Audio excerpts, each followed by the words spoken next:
Assalamualaikum warahmatullahi wabarakatuh.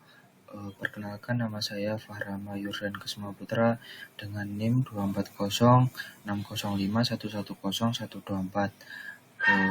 Di sini saya akan membuat video tentang pembelajaran untuk tugas ujian akhir semester dengan matkul Introduction to Computer Science yang berjudul Input Output. Yang pertama, apa itu input?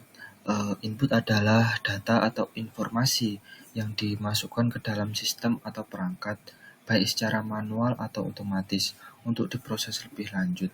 Dalam konteks teknologi informasi, input bisa merujuk pada data yang dimasukkan oleh pengguna ke dalam perangkat, seperti komputer, ponsel, atau aplikasi melalui berbagai perangkat input, seperti keyboard, mouse, layar sentuh, mikrofon, dan lainnya. Sedangkan apa itu output? Output adalah hasil atau informasi yang dihasilkan oleh sistem setelah memproses input yang diterima. Dalam konteks teknologi, output dapat berupa berbagai bentuk hasil yang ditampilkan atau dikirimkan oleh perangkat atau aplikasi kepada pengguna atau sistem lain. Contoh input dalam berbagai konteks.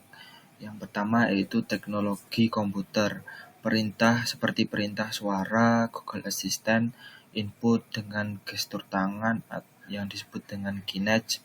Yang kedua yaitu perangkat seperti perangkat seluler, yaitu pemindaian QR code, input menggunakan kamera, yaitu Google Lens. Yang ketiga dalam keuangan, yaitu pengenalan sidik jari, transaksi digital, PIN atau password. Yang keempat yaitu e-commerce, yaitu pencarian produk dengan gambar, pemilihan filter pencarian. Yang kelima yaitu kesehatan, yaitu input data kebugaran, langkah kaki, pola tidur, pemindaian alat medis. Yang keenam yaitu pendidikan, itu seperti jawaban ujian online, pelacakan gerak tubuh untuk olahraga. Yang ketujuh yaitu kendaraan, seperti perintah suara untuk navigasi, input dari sensor kendaraan. Selanjutnya contoh output dalam berbagai konteks, seperti teknologi yang pertama yaitu teknologi komputer, seperti hasil analisis AI, misalnya prediksi cuaca atau tren. Yang selanjutnya yaitu rekomendasi film dari platform streaming. Yang kedua yaitu perangkat seluler, hasil pemindaian wajah untuk autentikasi, feedback dari aplikasi AR atau augmented reality. Yang ketiga keuangan, notifikasi transaksi real time, laporan pengeluaran dari aplikasi finansial. Yang keempat e-commerce, yaitu status pengiriman dalam aplikasi, visual 3D produk sebelum membeli. Yang kelima yaitu kesehatan, notifikasi kondisi kesehatan melalui perangkat wearable, misalnya detak jantung atau tingkat stres, laporan tidur. Yang keenam yaitu kendaraan, seperti peta rute dengan estimasi waktu tiba, laporan kesehatan kendaraan berbasis sensor. Yang selanjutnya yaitu fungsi dari input dan output. Pertama yaitu fungsi input, menyediakan data atau perintah input, memungkinkan pengguna untuk memberikan data atau instruksi yang akan diproses oleh sistem, misalnya mengetikkan perintah atau memasukkan informasi. Menghubungkan pengguna, yang selanjutnya itu menghubungkan pengguna dengan sistem. Input menjadi cara utama bagi pengguna untuk berkomunikasi dengan perangkat atau aplikasi. Yang selanjutnya yaitu menginisiasi proses.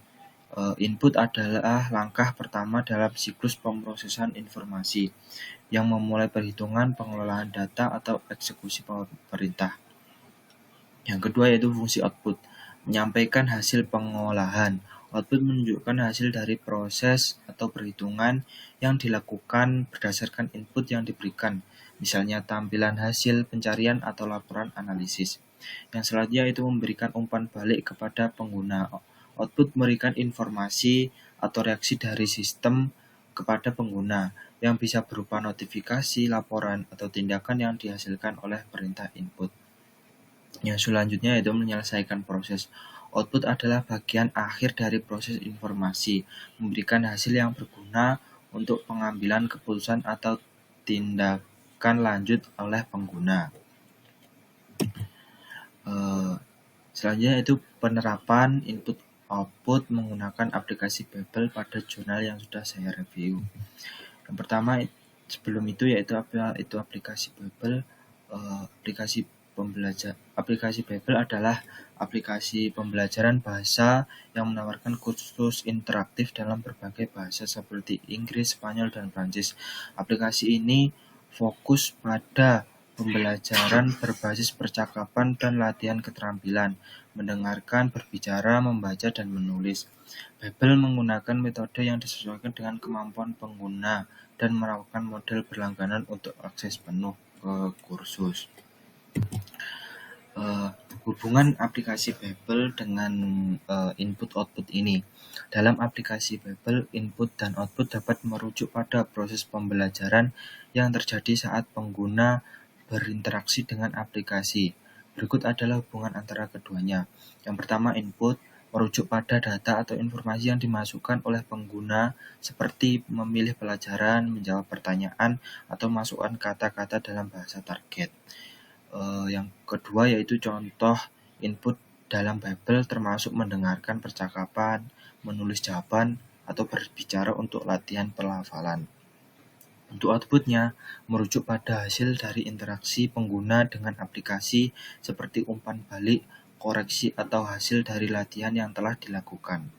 Untuk outputnya yaitu juga dapat berupa peningkatan kemampuan berbahasa yang terukur melalui skor atau progres pelajaran yang ditampilkan dalam aplikasi.